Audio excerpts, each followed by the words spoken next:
ये जीवन बहुत महत्वपूर्ण है इस अर्थ में कि इसमें संभावनाएं अनंत हैं। हम अच्छा होना भी चुन सकते हैं, बहुत अच्छा होना भी चुन सकते हैं और बहुत अधिक अच्छा होना भी चुन सकते हैं।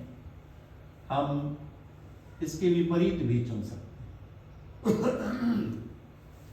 मनुष्य का जीवन चुनाव का जीवन। आप अच्छा होना चुने तो आप देवत्व को प्राप्त कर सकते हैं, जिसका उदाहरण अभी थोड़े दिनों पूर्व भगवान मर्यादा पुरुषोत्तम राम का जन्म दिवस मनाते हुए हमने देखा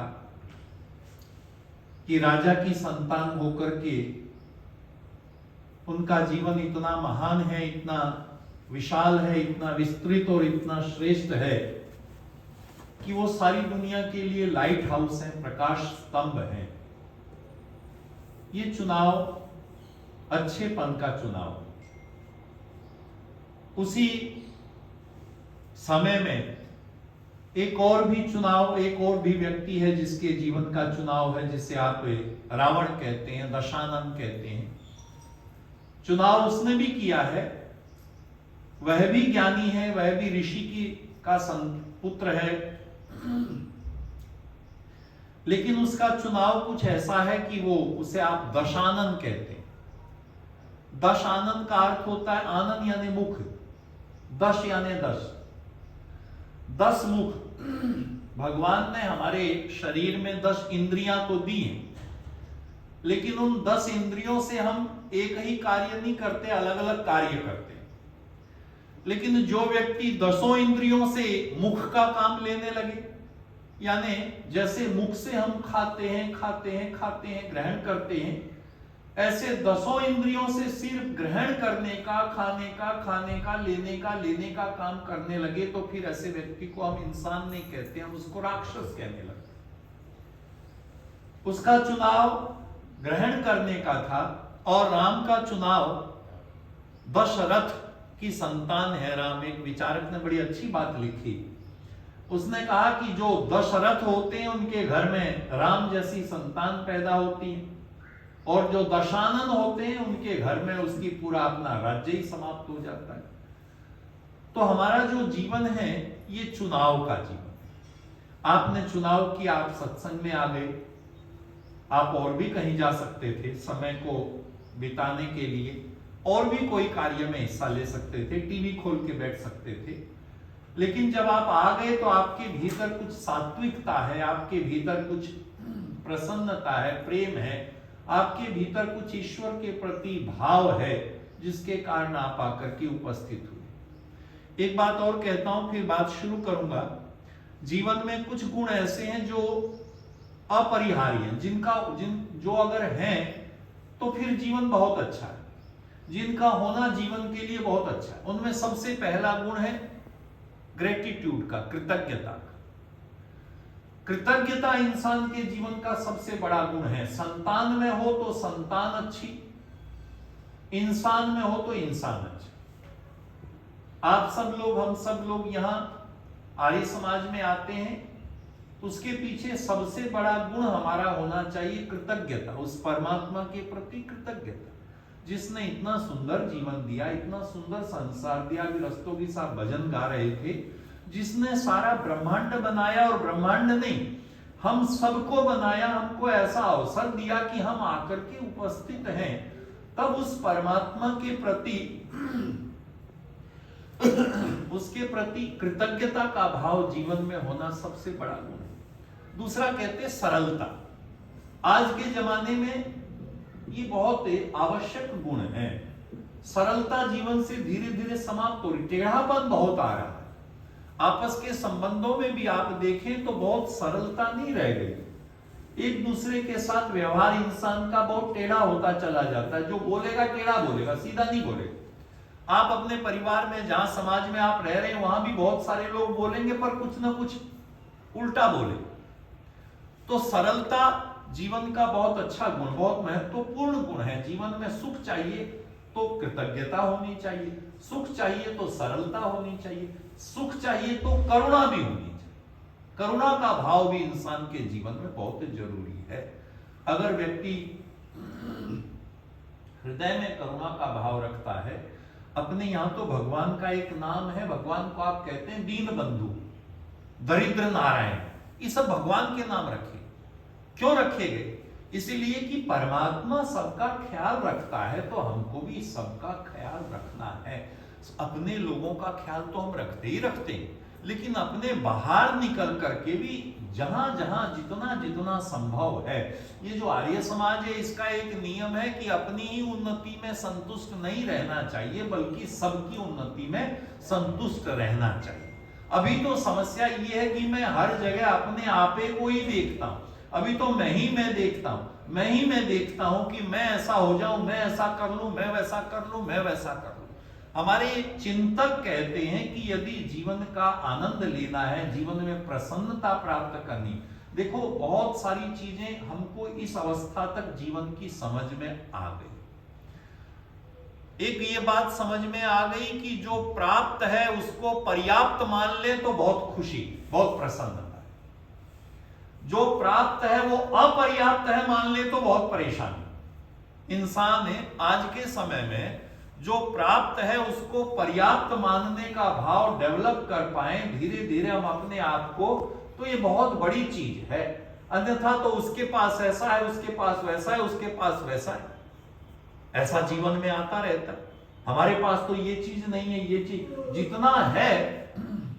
वो एक भजन आप गाते हैं ना कि जो पहले दिया है वो कुछ कम नहीं है, उसी को निभाने के काबिल नहीं, तेरी मेहरबानी का है वो जो उतना जिसे मैं उठाने के काबिल। अगर ऐसा भाव व्यक्ति के जीवन में आ जाए तब आप पाएंगे कि हमारा जीवन अच्छाई का जीवन है। हमने जो चुना है वो अच्छा चुना, हमारा चुनाव अच्छा। देखो इतिहास में सारी, आप भी अपने जीवन में देखें, जहां जहां आपने चुनाव किया है, आपके चुनाव में और जो जो कुछ परमात्मा ने आपके लिए चुना है, उन दोनों चुनाव में अंतर करके देखो।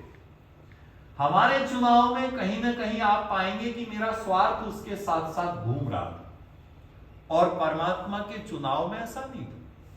आप, परमात्मा ने ये चुना कि आप किसकी बेटा बेटी बनेंगे, ये आपका चुनाव नहीं, ये परमात्मा का चुनाव। कुछ और संबंध आप देखें, बहुत सारे संबंध ऐसे हैं जो परमात्मा के चुनाव में, कौन आपका बेटा बेटी बनेगा ये आपका चुनाव नहीं, ये परमात्मा का चुनाव। जो कुछ परमात्मा ने हमारे लिए चुनी है वो बहुत अच्छी चुनी है। और आप देखेंगे जो हम बहुत बार चुनते हैं, थोड़े दिनों के बाद कहते हैं ये गाड़ी बहुत अच्छी है, फिर कुछ समय के बाद कहते हैं ये तो कुछ भी अच्छी नहीं है, ये बहुत अच्छी है, वो तो कुछ भी अच्छा नहीं है, वो बहुत अच्छा। हमारा चुनाव निरंतर परिवर्तनशील रहता है। अब बात करता हूं स्वामी दयानंद की। उन्होंने एक वेद का मंत्र, ऋग्वेद का मंत्र उद्धृत किया सत्यार्थ प्रकाश में, ऋचो अक्षरे परमे व्योमन यस्मिन देवा अधि विश्वे निषेदु यस्तन्न वेद किम ऋचा करिष्यति यउ तद्विदु त इमे समासति। बहुत अच्छा मंत्र है।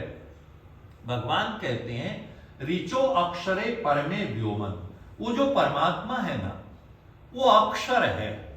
अक्षर यानी जो क्षरण नहीं होता, एक रस, हमेशा एक जैसा रहता है, उसके यहां कोई कमी नहीं, उसके स्वरूप में कोई परिवर्तन नहीं आता।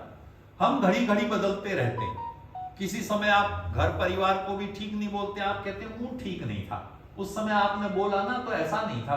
ऋचो अक्षरे परमे, वो परमात्मा जिसकी ऋचाएं गीत गाती हैं, जिसका गीत ये वेद के मंत्र। ऋचा किसको कहते हैं जानते ना आप? ऋग्वेद के मंत्रों का नाम है ऋचा, यजुर्वेद के मंत्रों का नाम है यजुष, और सामवेद के मंत्रों का नाम है सामन। ये नाम है। तो कहते हैं कि ऋचाएं जिस परमात्मा के गीत गाती हैं, जिसकी महिमा का वर्णन करती हैं, वो परमात्मा कैसा कि अक्षर, उसमें क्षरण नहीं है। आप एक मंत्र बोलते हो हवन के अंत में, पूर्णमदः पूर्णमिदं पूर्णात् पूर्णमुदच्यते।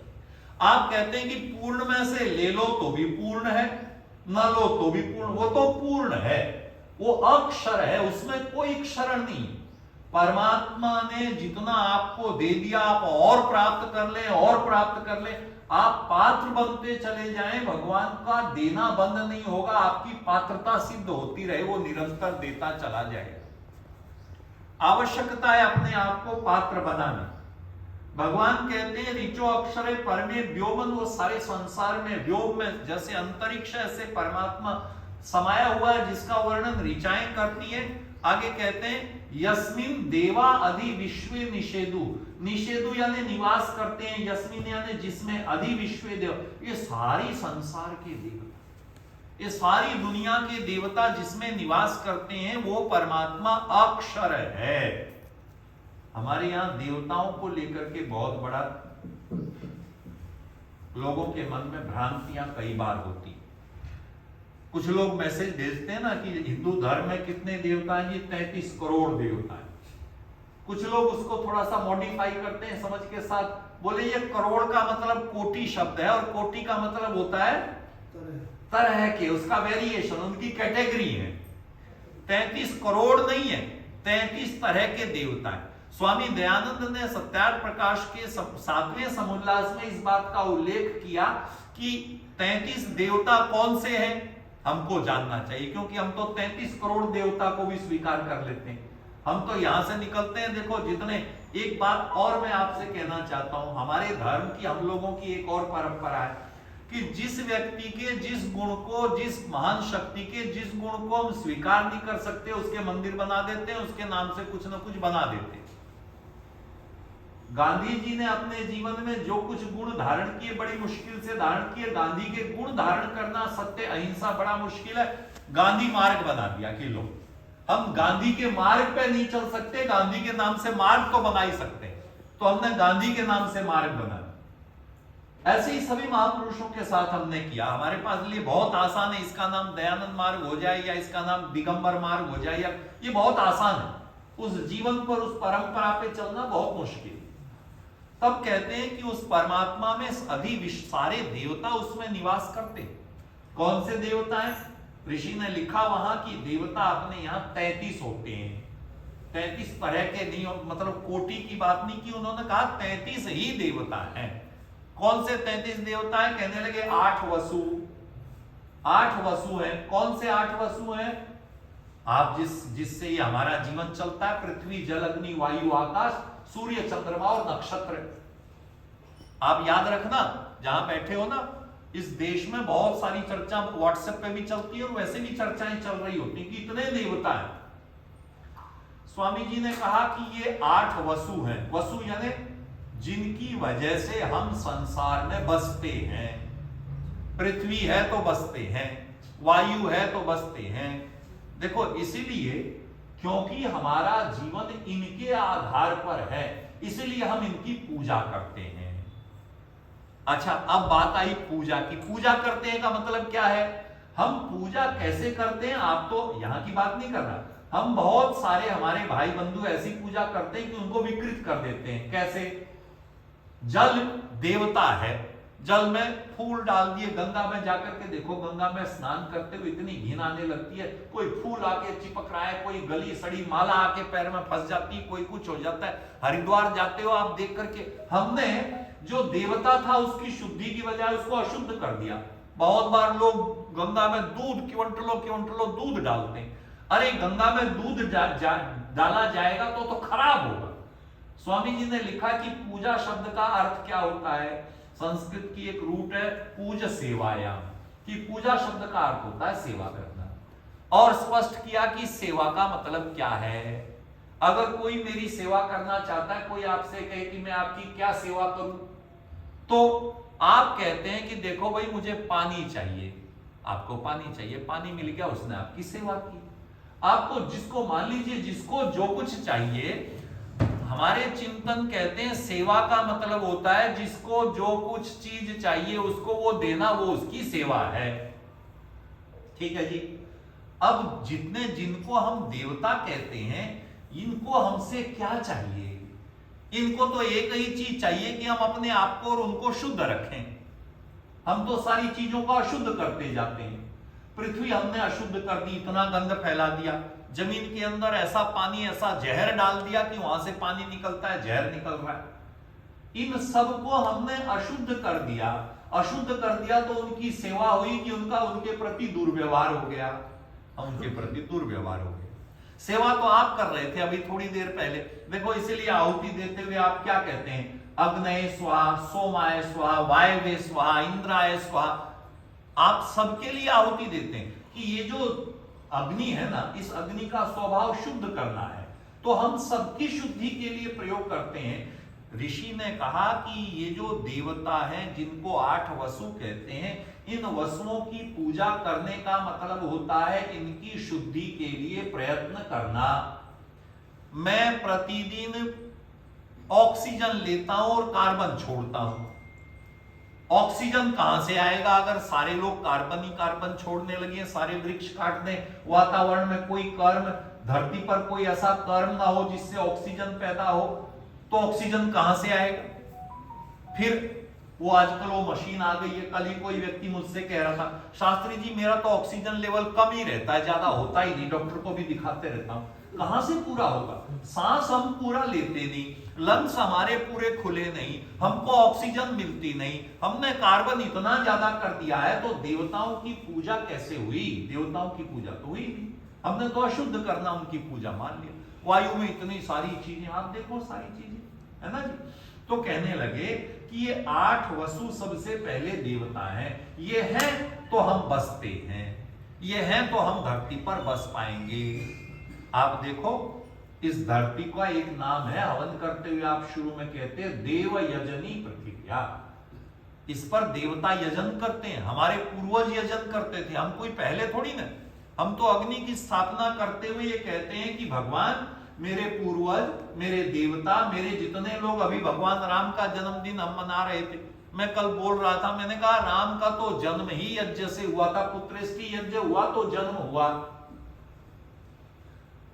वो वहां से आए, लंका से जीत करके आए, राजसूय, जब राजा बन गए तो राजसूय यज्ञ किया, अश्वमेध यज्ञ किया, कितने सारे यज्ञों की परंपरा इस देश में थी। तो इसलिए नहीं थी, इसलिए थी कि हमारा जीवन प्रकृति के ठीक होने पर। आप देखो जब आप और हम यहां से उठेंगे तो क्या बोल के उठेंगे पता है? द्योः शांति, अंतरिक्षम शांति, पृथ्वी शांति, सबकी शांति, और हमने सब अशांत कर दिया। द्युलोक में भी इतना शोर शराबा है। अभी कल पेपर में आया हुआ था कि सूर्य के कहां कोई एक छेद है, वहां से इतनी तेजी से एक विंड आ रही है कि वो अगर धरती से टकराएगी तो ये जितने सैटेलाइट दुनिया भर के लोगों ने भेजे हुए हैं ये सब खराब हो जाएंगे, और संभावना है कि हवाई जहाजों का चलना भी मुश्किल हो जाए। पेपर में आया हुआ था, दिखा रहे थे। तो ये किसने किया? हमने किया। द्युलोक में हमने अशांति पैदा की। हम प्रार्थना करते हैं, आप देखो विचार करना, सबकी शांति की बात करने के बाद फिर हम क्या कहते हैं? सामा शांति रेदी, वो शांति मुझे मिले। अरे मुझे तो सबसे आखिरी में मैं हूं। अगर पृथ्वी शांत नहीं है, अंतरिक्ष शांत नहीं है, जल शांत नहीं है, औषधियां शांत नहीं है, वनस्पतियां शांत नहीं है, तो मुझे क्या मिलेगा? अशांति मिलेगी। मैं तो आखिर में हूं, मेरी प्राप्ति तो आखिर की है। अगर ये सब शांत है तब मुझे शांति प्राप्त होगी। आप देखो आज से इतने सालों पूर्व बहुत सारे अमेरिकन साइंटिस्ट इस बात को कह रहे हैं कि ये जो वेद के हैम्स लिखे गए ये उस जमाने में लिखे गए जब प्रकृति ही प्रकृति थी। तब तो ये पेड़, इतना शोर शराबा, इतना गंद, इतना ये जो कंक्रीट के जंगल हो गए, ये तो थे नहीं। उस जमाने में भी लोगों ने ये लिखे। ऋषि लोग समिधाएं लेने जाते थे, समिधाएं बनती थी, किन वृक्षों की बनती थी पता? उन वृक्षों की जो स्वयं अपनी लकड़ी को छोड़ देते हैं। बड़ की लकड़ी का ये नियम है कि कुछ हिस्सा जहां पत्ते आ गए, अगली बार वो सूख जाएगी, दूसरी कोपल आ जाएगी, दूसरे पे पत्ते आ जाएंगे, तो उसको तोड़ करके, उस सूखी हुई को तोड़ करके ला करके अपना काम कर।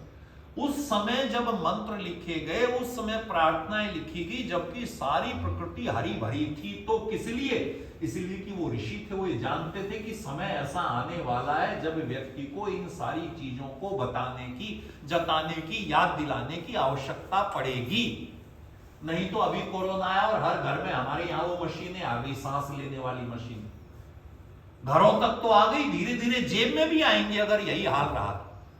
धीरे धीरे आप देखते चलो कौन कौन इसका कारण है। हम ही सब तो इसके कारण, हम सब इसके कारण। इसलिए ऋषि ने कहा कि ये 8 वसु हैं, ये ठीक हैं तो हमारा जीवन धरती धरती पर ठीक होगा। इसलिए हमारी जिम्मेवारी है, पृथ्वी को भी हम माता कहते हैं, वायु को भी आप देवता कहते हैं, जल को भी आप देवता कहते हैं, हम सब इनकी पूजा यानी इनकी शुद्धि के लिए उपाय करना ये हमारी जिम्मेवारी है। हमारे यहाँ तो ये कहा जाता था कि एक वृक्ष लगाना एक संतान पालने के बराबर है, और हर एक व्यक्ति का ये दायित्व होना चाहिए, हर एक व्यक्ति का ये दायित्व होना चाहिए कि जैसे वो संतानों को यत्न पूर्वक पालता है वैसे वृक्ष भी पाले, जिससे प्रकृति शुद्ध हो। उसके पीछे का भाव यह था कि जो अशुद्धि, जो ऑक्सीजन मैं लेता हूं प्रकृति से, उतनी तो कम से कम प्रकृति को दे दूं कि बाकी सबको प्राप्त हो जाए। इसलिए ये देवता,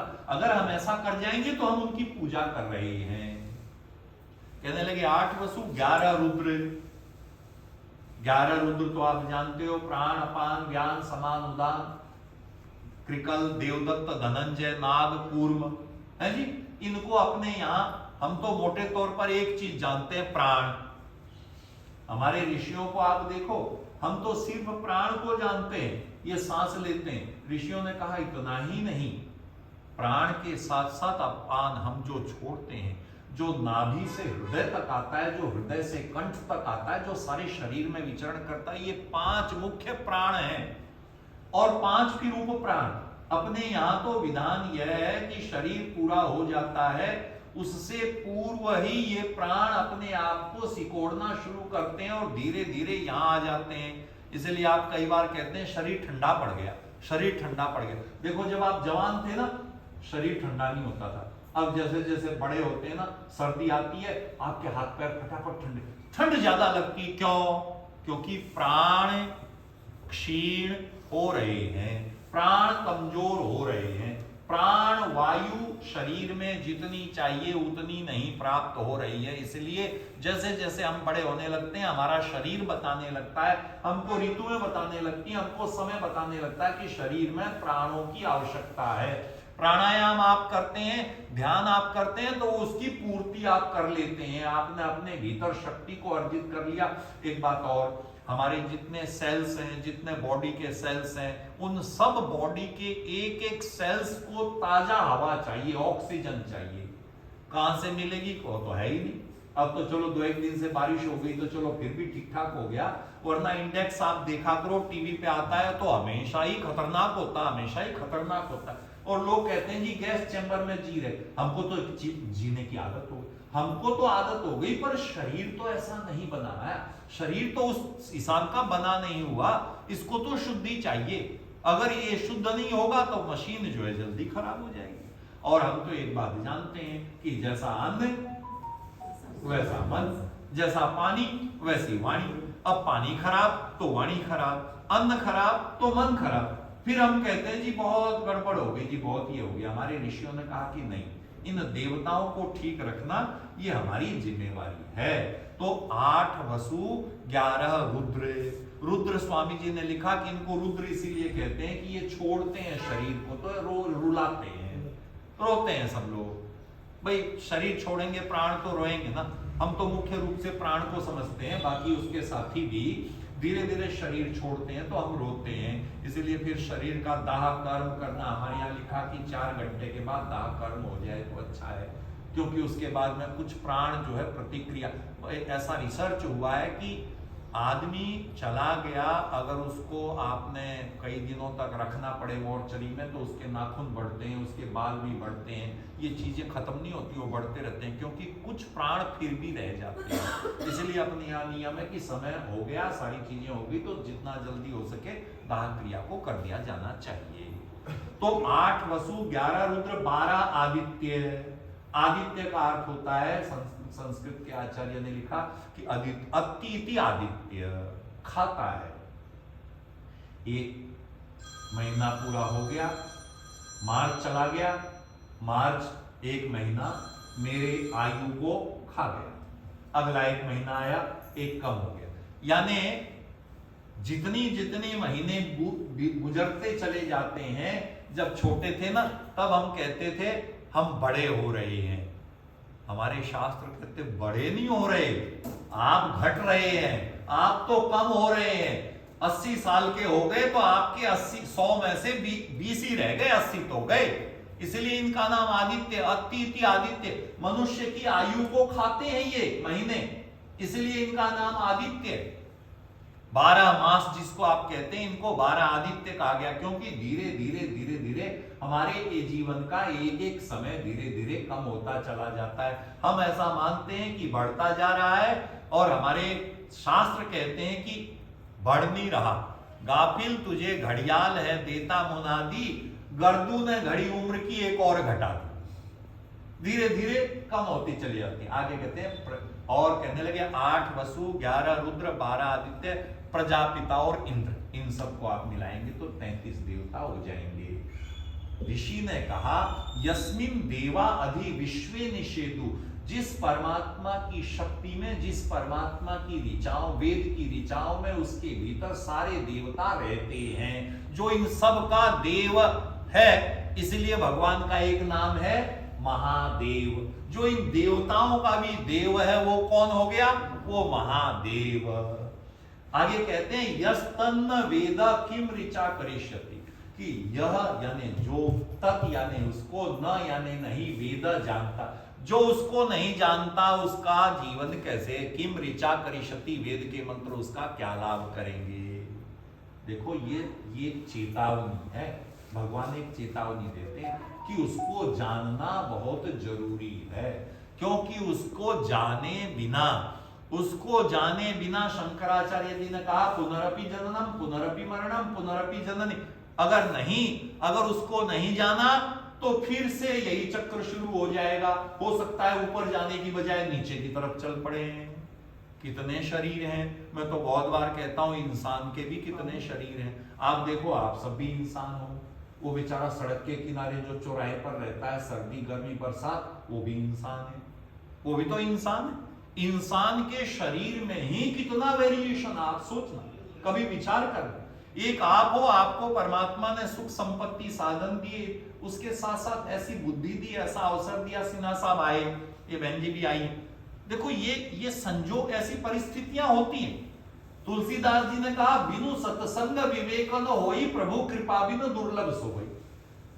कि ऐसे अवसर परमात्मा की कृपा से ही तो होते हैं, ऐसे नहीं होते कि आप ऐसे ही चले गए। नहीं, कोई ना कोई संस्कार, कोई माता पिता का, कोई पूर्वजों का, कोई कारण, कोई चीज जागृत होती है ऐसी, तब फिर वो संस्कार जाग जाते हैं और हम ऐसे अवसरों पर पहुंच जाते हैं। भगवान कहने लगे कि यस्तन न वेद, जो उसको नहीं जानता उसको जीवन में ऋचाओं से उसको लाभ क्या होगा।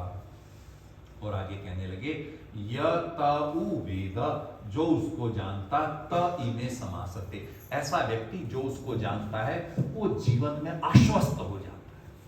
वो जीवन में आश्वस्त हो जाता है कि अनहोनी होनी नहीं, होनी है सो। कि परमात्मा की व्यवस्था में जब मैंने, देखिए हम यूं कहते हैं कि जब मैंने अपने कर्म अच्छे किए हैं जी, जब मैंने अपने कर्म अच्छे किए, जब मेरा आचरण अच्छा है। एक विद्यार्थी अपनी पढ़ाई अच्छी करता है, उसका आचरण बहुत अच्छा है। अब आप ये बताओ कि ऐसा व्यक्ति असफल होगा क्या? उसकी तो श्योर शॉट है, उसकी तो गारंटी है कि जो पढ़ाई बहुत अच्छी करता है, जिसका आचरण अच्छा है, जिसका व्यवहार अच्छा है, गुरु लोग उससे ही प्यार करेंगे स्वाभाविक रूप से। और यह भी स्वाभाविक है कि वह परीक्षा में बहुत अच्छा प्रदर्शन करने वाला भी है, इसमें कोई संदेह नहीं कि वो अच्छा प्रदर्शन नहीं करेगा। ऐसे ही अगर हम सब उस परमात्मा के प्रति समर्पित होंगे, उसको जान पाएंगे, उसके प्रति कृतज्ञ होंगे।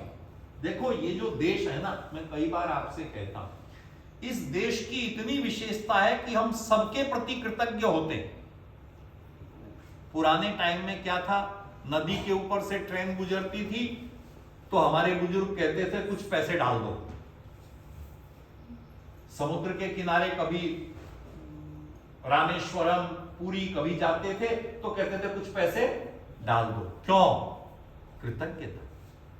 ये जीवन जल के सहारे चलता है, ये जीवन जल के सहारे चलता है। हमारे यहां नियम है, आप सुबह उठते हैं, बाहर निकलते हैं, सूरज को देखा, अपने आप ऑटोमेटिक। क्यों? कि सूरज है तो जीवन है। एक समय आएगा जिस दिन धरती पर, साइंटिस्ट तो इस बात को कह रहे हैं कि धीरे धीरे सूरज की लाइट भी स्लो हो रही है, धीरे धीरे कम हो रही है। एक समय ऐसा आएगा जब धरती पर सूरज नहीं रहेगा, और आप याद रखना जिस दिन धरती पर सूरज नहीं रहेगा आप और हम भी नहीं रहेंगे। तो जिसके होने पर हमारा होना है उसके प्रति कृतज्ञता हमारे धर्म में स्थापित है। हमारे यहां नियम है कि सुबह धरती पर पैर रखो उससे पहले धरती को प्रणाम करो। क्यों? ये कृतज्ञता है, यही तो कृतज्ञता है। ये छोटी छोटी चीजें हैं, ये हम अपने बच्चों को, ये हम अपने जीवन में अगर हम इतनी कृतज्ञता धारण कर पाए तब आप पाएंगे कि जीवन में बहुत सुख है, बहुत सुख है, बहुत प्रसन्नता है, बहुत आनंद है, भगवान का बहुत बहुत आशीर्वाद हो। आप महसूस तो करके देखो छोटी छोटी चीजें। समय हुआ चाहता है, बस एक आधी मिनट में और बात कहता हूं। जीवन बहुत सरल है उसके लिए जो जीवन को सरलता से जीना चाहता है। जीवन बहुत टेढ़ा मेढ़ा है जिसके भीतर टेढ़ा मेढ़ापन है, जिसमें हम यूं कहते हैं हर एक घर में एक मंथरा भी रहती है और एक राम भी है। हर एक घर में निर्णय आपका है, निश्चय आपका है। आप मंथरा की सुनते हैं या राम की सुनते हैं, ये निश्चय आपका। जिस दिन आप राम की सुनेंगे आपका घर अयोध्या हो जाएगा। जिस दिन आप मंथरा की सुनेंगे घर वाले कहेंगे इसको तो कहीं जंगल में छोड़ा हो। उस दिन आप काम के नहीं रहेंगे, उस दिन आप बाहर के हो जाएंगे। और हम सब लोग बहुत भाग्यशाली हैं कि परमात्मा ने ऐसा अवसर दिया है कि हम भगवान का नाम लेते हैं, उसके नाम से आहुतियां देते हैं, अपने हृदय की कृतज्ञता को साथ मिलाते हैं और यहां से उठ करके बाहर जाकर के जीवन के समय में उस प्रेम को, उस परमात्मा की अमृत वर्षा को, जितना सुंदर भजन आप सुन रहे थे, उस अमृत वर्षा को महसूस कीजिए अपने जीवन में। अपने आप को राम से जोड़िए, मंथरा से मत जोड़िए। राम से जुड़ जाएंगे तो उस सारी संसार में, देखो भगवान का भी तो एक नाम राम है ना। स्वामी जी ने पहले समोल्लास में लिखा कि ईश्वर का एक नाम राम भी। क्यों राम है? कहने लगे वो सारी दुनिया में रम रहा है। वो जो एक दोहा है ना कि राम झरोखे बैठ के सबका मुजरा ले, जिसकी जैसी चाकरी वैसा ही फल दे। चाकरी ठीक हो जाएगी, फल अपने आप ठीक हो जाए। इन्हीं शब्दों के साथ बहुत बहुत